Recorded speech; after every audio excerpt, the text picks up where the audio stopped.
안녕하세요. 저는 사업을 하고 있는 여자이자 예쁜 고등학생 딸과 함께 살고 있는 엄마입니다. 그리고 이혼녀이기도 하죠. 이번 기회에 제 얘기를 한번 들려드리고 싶어 이렇게 글을 쓰게 되었습니다. 저희 남편은 사실 살림을 살고 있어요. 보통 가정에서는 남자가 밖에서 돈을 벌어오고 여자가 가정주부로서 집에서 살림을 살지만 저희 가정은 완전히 반대였어요. 남편은 저희 회사에 들어온 직원이었습니다. 저희 집은 대대로 사업을 하고 있는 집안이었는데 저는 저희 아버지의 회사를 물려받기 위해 경영 수업을 하고 있었죠. 막 드라마에 나올 것처럼 엄청나게 커다랗고 번쩍번쩍한 그런 대기업은 아닙니다. 평범하고 자그마한 사업체예요. 수입은 그래도 괜찮지만요. 저는 아버지의 옆에서 직접 일을 배우면서 경영을 배워나가고 있었습니다. 그때 신입사원으로 들어온 제 남편을 만나게 되었죠. 당시의 남편은 지금처럼 제게 쓰레기 같은 존재는 아니었습니다. 오히려 반짝반짝 빛이 나는 사람이었어요. 열심히 구슬땀을 흘려가며 이리 뛰고 저리 뛰고 그런 열정적인 사람이었죠. 직원 내에서도 부침성도 좋은데 일하는 것에도 열정 있는 직원이라 예쁨도 많이 받았습니다. 심지어 친절하고 자상하다며 여직원들 사이에 인기도 꽤 있었나 보더라고요. 물론 사장의 딸이었던 제게도 예외는 없었습니다. 저는 사장실에서 아버지 바로 옆에서 경영을 배우고 있었고 남편은 신입사원이라 사실 잘 마주치지도 않았거든요. 그러던 어느 날 회사에 전체 회식이 있던 날이었습니다. 아버지는 제게 회사 사람들과 더 어울리고 오라고 하시며 먼저 집으로 돌아가셨어요. 남편은 그렇게 혼자 남은 제가 자신과 같은 신입사원인 줄 알고 먼저 말을 걸어왔습니다. 그 상황이 재밌어서 저는 아무런 말도 하지 않았죠. 그러면서 우린 그날 가까워졌고 일은 벌어지고야 말았습니다. 다음날 외박한 딸을 보며 저희 아버지는 불호령을 내리셨습니다. 그리고 바로 그날 제 뱃속에 아이가 생겼어요. 당연히 저희 집안은 뒤집어졌습니다. 집안의 수준 차이가 정말 많이 났었거든요. 사실 저와 남편의 빈부격차는 정말 극명한 수준이었습니다. 저는 대대로 물려받고 있는 사업체를 운영하는 집안에서 태어나 부족함이 무엇인지 모르고 자란 외동딸이었고 남편은 우리가 흔히 달동네라고 이야기를 하는 그런 곳에서 자랐거든요. 쌀이 없어 라면을 부순 뒤 나눠 먹으면서 끼니를 해결한 적도 있다고 했죠. 그래서 저희 집에서는 아이를 지우라고 성하셨습니다. 하지만 저는 이미 뱃속에 자리 잡은 아이를 지운다는 결정을 내릴 수가 없었고 그것은 제 남편도 같은 입장이었어요. 우린 그렇게 번갯불에 콩 볶아 먹듯 결혼식을 올리게 되었습니다. 많은 사람들의 예상과 달리 제 결혼 생활은 정말 평화로웠고 결혼 후에 보여주는 남편의 모습에 뒤늦게 사랑에 빠지게 되었습니다. 저희 아버지께서는 옛날 분이시기도 하고 좀 꽉 막힌 부분이 많이 있어서 정말 가부장적이셨거든요. 그런데 남편은 임신한 저를 쥐면 부서질까, 불면 날아갈까, 유리구슬처럼 대하는 모습에 정말 행복을 느꼈습니다. 그러던 도중 아이도 태어났고 다른 집들과 다르게 살림을 남편이 돌보게 되었죠.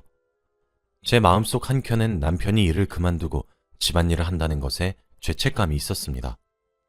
남편은 저와 결혼을 하게 된 이후 회사를 그만두게 되었거든요. 아무래도 뒤에서 하는 말들이 아프게 느껴졌나 봅니다. 그리고 살림을 산다는 것도 굉장히 힘든 일이잖아요. 그래서 저는 처음부터 생활비 몫을 아주 넉넉히 빼서 남편에게 줘버렸어요. 그리고 일체 간섭도 하지 않았습니다. 저희 가정이 남들처럼 월급쟁이 인생을 살고 있는 것도 아니다 보니 여유롭게 살면 좋겠다 했죠. 그래서 그랬던 걸까요? 결혼을 하고 몇 년 정도 지나니 남편의 행적이 점차 의심스럽기 시작했습니다. 사실 저는 100% 신뢰를 하고 있는 사람에게는 섣불리 의심을 품지 않아요. 하지만 만약 제게 어설프게 굴다 걸리는 순간 저는 정말 끝까지 가는 성격입니다. 남편은 바람피는 사람들의 모든 특징을 가지고 있더군요. 어느 순간부터 한시도 휴대폰과 떨어지지 않고 살았고 잦은 외출과 약속들, 게다가 저와 함께하는 시간에 시큰둥해지기까지 했어요. 그래도 자기 딸은 아주 끔찍히 여기길래 제 착각인가 했습니다. 그러던 어느 날 저는 해외로 출장을 가게 되었어요. 그런데 생각보다 해외에서의 일이 빠르게 마무리가 되어서 원래 일정보다 이틀 정도 빠르게 귀국할 수 있게 되었죠. 가벼운 발걸음으로 집으로 돌아가 보니 거실에 모르는 여자가 와서 와인을 한잔한 것 같은 너저분한 상태더라고요. 제 딸아이는 유치원에 보내고 말이에요. 제 얼굴을 보자마자 귀신이라도 본 듯 사색이 되어 질리는 남편의 얼굴을 보니까 화가 나도 그렇게 날 수 없었습니다. 남편은 그 여자 바로 앞에서 무릎을 꿇고 싹싹 빌기 시작했고 그 여자는 뭐가 그리 당당한지 제 집에서 두 발로 당당히 서 있더군요. 저는 그들의 꼴을 보자마자 동영상을 촬영했고 바로 경찰에 간통죄로 신고했습니다. 이혼소송을 시작했어요. 하지만 매일 밤마다 울면서 아빠를 찾는 딸아이의 모습과 자기가 정말 미쳤던 것이 분명하다며 정말 딱 한 번의 실수였다며 싹싹 비는 남편의 모습에 생각을 바꾸게 되었어요. 그 이후로도 남편의 얼굴을 가만히 보고 있으면 갈라서고 싶은 마음은 정말 굴뚝 같았습니다. 하지만 차마 아이의 얼굴을 보니 이혼소송을 계속할 순 없겠더군요. 제가 아이에게 아빠를 뺏어가는 건가 라는 생각이 들어버렸거든요. 그렇게 우리는 극적으로 이혼을 하지 않고 저는 남편을 용서한 후 가슴에 묻기로 했습니다. 하지만 상간녀가 받을 처벌을 없애고 싶진 않았어요. 결국 간통죄로 인해 상간녀는 1심에서 1년의 징역을 받게 되었습니다. 저는 남편이 항소하게 만들었고 그때 고소를 취하했죠. 그래서 남편의 고소는 기각이 되었지만 상간자는 확정 판결을 받아 징역을 살게 되었죠. 사실 이 방법은 상간녀가 항소하면 끝장이었지만 그러진 않더라고요. 그 이후 저는 남편에게 쥐죽은 듯 살라고 경고했습니다. 믿었기에 넉넉히 주었던 생활비도 딱 정확하게 주기 시작했고 커피 한 잔의 여유는 허락했지만 그 이외의 여가 생활의 지원은 딱 끊었습니다. 남편도 제게 반성문과 각서를 썼기에 아무런 불만도 품지 못했어요. 그렇게 세월이 지났고 저희 딸아이가 고등학교에 입학할 나이가 되었어요. 제가 남편의 외도를 가슴에 묻고 10년이 지난 해였죠. 10년이면 강산도 변한다고 저도 많이 누그러졌습니다. 그리고 남편도 무너진 신뢰를 회복하기 위해서인지 저와 딸아이에게 정성을 쏟기 시작했죠. 그래서 정말 꿈에도 몰랐어요. 저는 뛰는 남편 위에 날고 있다고 생각했는데 사실 남편이 제 머리 꼭대기 위에서 놀고 있더라고요. 제게는 부부 동반 모임이 여러 개 있었습니다. 아무래도 제가 바깥 일을 하기도 하고 사업체 쪽으로도 많은 모임이 있거든요. 하루는 그중 한 모임의 친구로부터 전화가 한 통 걸려오더라고요. 왜 여기까지 와서 자신의 얼굴을 보고 가지 않느냐는 그런 전화였죠. 저는 무슨 말이냐고 물으니까 친구가 대답하더라고요. 너 아냐? 분명 차 번호 너 맞는 것 같던데? 오늘 우리 갤러리에 왔었잖아. 라고 말이에요. 저는 영문을 모르겠어서 잘못 본 거 아니야? 오늘 하루 종일 회사에 있었는데 무슨 소리야? 라고 했죠. 이상하다는 말을 남기고 친구와 전화를 끊었습니다. 그런데 뭐랄까 기분 나쁜 촉이 온다고 해야 하나? 쎄한 기분이 영 가시질 않더라고요. 저는 서둘러 업무를 마무리하고 퇴근을 해서 집으로 갔습니다. 남편은 아무런 일도 없다는 듯이 오늘 일찍 왔네? 하며 제 저녁을 챙기더군요. 저는 그렇게 깊은 밤이 될 때까지 잠자코 기다렸어요. 밤이 깊은 이후 저는 남편의 차키를 들고 나왔습니다. 그리고 남편 차의 블랙박스를 확인했죠. 그 블랙박스 속엔 정말 상상치도 못했던 인물들이 들어있었습니다. 남편은 10년 전 법정 소송까지 갔었던 상간녀와 다시 만나고 있었거든요. 제 친구가 정확히 남편의 차를 본 게 맞았어요. 남편은 당일에 상간녀와 데이트를 하러 간 곳이 제 친구가 운영하는 갤러리일 거란 사실을 몰랐겠죠. 그러니 대놓고 갔던 모양이더군요. 아무리 간이 커도 설마 알고 갔겠나 싶었습니다. 정말 배신감에 치가 떨렸고 배신감을 넘어서서 누군가 머리를 망치로 세게 꽝 내려찍는 그런 기분이 들었어요.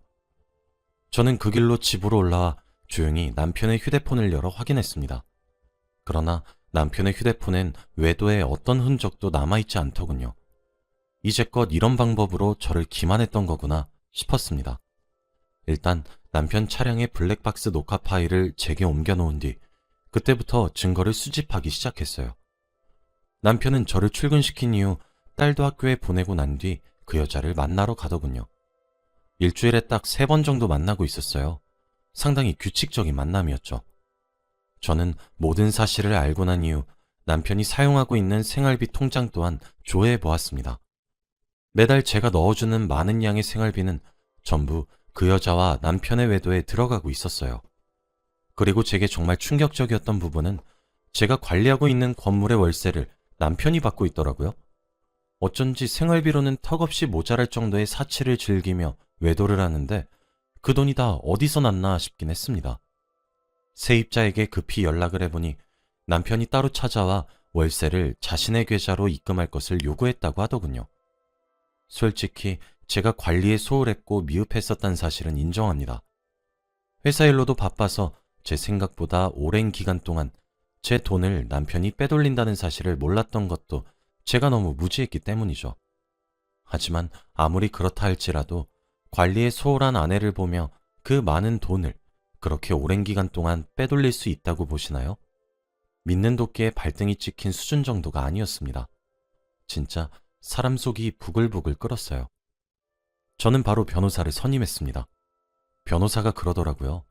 보통 상간녀 소송을 하는 이유는 법정 싸움까지 가면 아무리 불륜까지 저지른 사이라고 하더라도 서로 네가 못났니 내가 잘났니 하며 싸워서 사이가 파탄이 나는데 아주 이례적으로 계속 만나는 경우가 있다고 하더라고요. 그리고 제 경우가 그 이례적인 경우였죠. 이 경우에는 상간녀에게 상간자 소송을 준비할 수 있다고 합니다. 저는 그래서 그와 동시에 이혼 소송도 함께 준비하기 시작했어요. 솔직히 저로서는 남편의 행동이 정말 이해가 되지 않습니다. 소장을 날림과 동시에 상간녀가 남편에게 연락을 한 모양이에요. 집으로 돌아가니 오줌 마려운 강아지 마냥 제 주위를 안절부절하며 맴돌더군요. 꼴을 보아하니 상간녀에게 자초지종을 들은 듯 해보였습니다. 저는 옷을 갈아입으며 물어봤죠. 제가 뭘 그렇게 못해줘서 가정을 버리면서까지 그 여자를 만나야 했냐고 말이에요. 남편은 하얗게 질려 말도 더듬기 시작했습니다. 그런 모습을 눈앞에서 보고 있자니 화가 치밀어 오르기 시작했어요. 저는 미친 듯이 화가 났고 남편을 매섭게 다그치기 시작했습니다. 구석에 몰린 남편은 제게 소리치더군요. 그래, 당신이 이래서 내가 바람 폈다. 왜? 당신이 밖에서 돈 좀 번다고 날 이렇게 무시해도 되는 거야? 내가 집에 처박혀서 집안일이나 하고 있으니까 그래, 내가 얼마나 우습겠어? 당신은 나를 한없이 초라하고 작고 비참하게 만들었는데 그 사람은 날 항상 존중해줬어. 그래서 만났어. 왜? 내가 뭐 그리 큰 죄를 지었어? 우리 결혼 생활만 17년째야. 바깥바람 한번 쐬어주는 게 그리 큰 죄야? 라고 말이에요. 저는 정말 그 순간 제가 잘못한 줄 알았어요. 남편의 태도가 너무 당당해서 말이죠. 저는 걔가 당신을 존중했다고? 하! 당신을 존중한 게 아니라 당신이 쓰고 다녔던 내 돈을 존중한 거겠지. 라고 비꼬았습니다. 그날 이후 남편은 대놓고 밖으로 나돌기 시작했어요. 아마 제가 10년 전 남편의 외도를 한번 눈 감아준 적이 있었기 때문에 이번에도 제가 이혼까지 선택하지 못할 것이라고 예상했나 보더군요. 사실 남편의 예상이 처음엔 맞았었습니다. 저도 본보기를 보여주기 위해 이혼이란 카드를 꺼냈었던 것이지 실제로 이혼하기에는 저도 용기가 나질 않았거든요. 그리고 제게는 나쁜 사람이지만 제 딸에게는 좋은, 다정한, 착한 그런 아버지였기 때문에 더욱 그랬지요. 그런데 하루는 딸아이가 제게 연락을 해오더라고요. 밖에서 단둘이 맛있는 음식을 먹으러 가자고 말이에요. 그때까진 몰랐습니다. 딸아이가 무슨 심정이었을지 말이죠. 저는 오랜만에 하는 딸과의 데이트라 즐겁게 시간을 보내기만 했었는데 집으로 돌아가는 길에 딸이 제게 무언가 보여주며 엄마, 이혼하면 안 돼? 라고 말을 하는 게 아니겠습니까?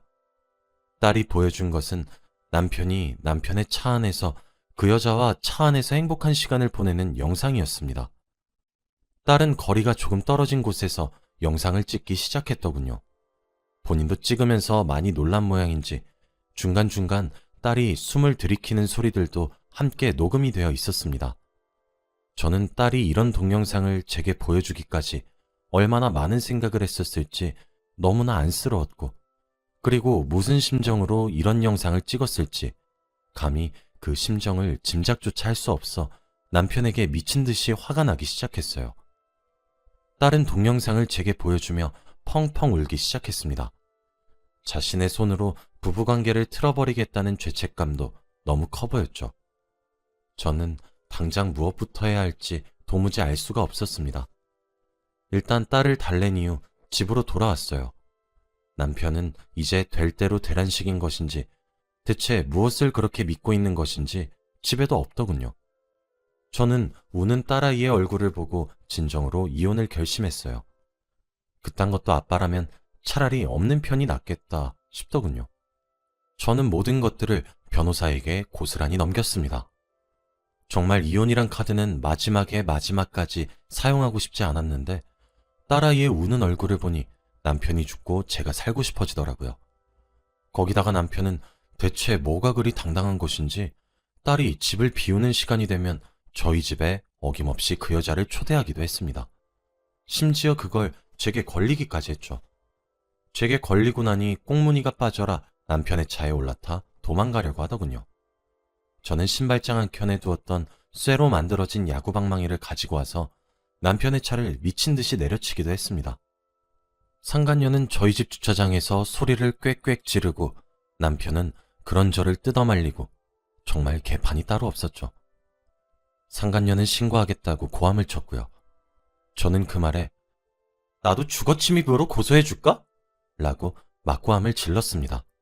그러니 상간녀인 자신이 뭐라도 할 수나 있었겠어요? 얼굴이 불그락 푸르락 하는 꼴이 참 가짜났어요. 남편에게도 곧 소장이 날아간다고 소리를 쳤고 그날을 마지막으로 남편은 제 집에 들어올 수 없게 되었습니다. 그때가 되고 나서야 남편은 제가 예전과 달라졌다는 사실을 깨달았나 보더라고요. 참 아이러니한 일이 아니겠어요? 그 이후 상간녀의 소송도 마무리가 잘 되어서 위자료로 수천만 원을 받아낼 수 있었습니다.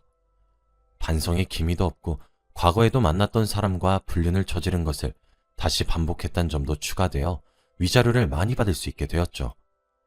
법정에서 남편과 상간녀가 소리치는 꼴을 보니 참 꼴불견이 아닐 수 없었습니다. 남편과의 이혼소송은 협의이혼으로 잘 마무리를 짓고 있어요. 소송으로 가게 되니 남편이 10년 넘는 세월 동안 살림을 맡으며 전업주부로서의 삶을 살아서 제가 피땀 흘려 번 돈들을 적정 비율로 받을 수 있더라고요. 저는 이혼을 도맡아 주신 변호사에게 제 재산을 그런 방법으로 넘기기 싫다고 간곡히 부탁을 했고 제가 선임한 변호사님들께서 그들만의 노하우로 아주 원만한 합의를 이끌어냈습니다. 그래서 부서진 남편 명의로 되어 있는 승용차 한 대를 제외하고는 한 푼도 주지 않을 수 있었어요. 대신 아이의 양육비는 받지 않기로 했습니다. 어차피 줄 돈도 없을 것 같긴 하지만 말이에요. 딸아이는 저와 함께 심리치료를 다니고 있어요. 심리치료를 하는 것과 동시에 저는 딸에게 모든 진실을 알려주었습니다. 제 딸이라면 분명 이겨낼 수 있을 거라는 믿음이 있었거든요. 딸아이는 자신이 화목한 가족의 형태를 깨부신 것 같다는 죄책감에 아직 많이 힘들어하고 있긴 합니다. 저는 매번 딸아이에게 알려줘서 고맙다고 말을 해주며 이겨내길 기다리고 있어요. 아마 제 남편이자 본인의 아버지인 그 사람을 용서하지 못하겠죠. 참, 저는 제 인생에 있어서 알 만큼 아는 나이가 되었다고 생각했는데 아직도 인생은 참 알다가도 모르겠습니다. 사람 마음 하나 제대로 알기도 어렵고 사람과 사람 사이에 많은 관계가 얽혀 있다는 사실이 아직도 많이 어렵네요. 남편은 그 이후 지금이라도 가정으로 돌아가면 안 되겠냐며 사정을 하고 있지만 저와 딸아이는 받은 상처가 커서 그런지 남편의 그림자 한 자락도 꼴보기가 싫어요. 시간은 많이 걸리겠지만 저도 딸아이도 이번에 받은 상처를 딛고 한층 더 성장하길 바라는 마음뿐입니다. 제 긴 이야기를 들어주셔서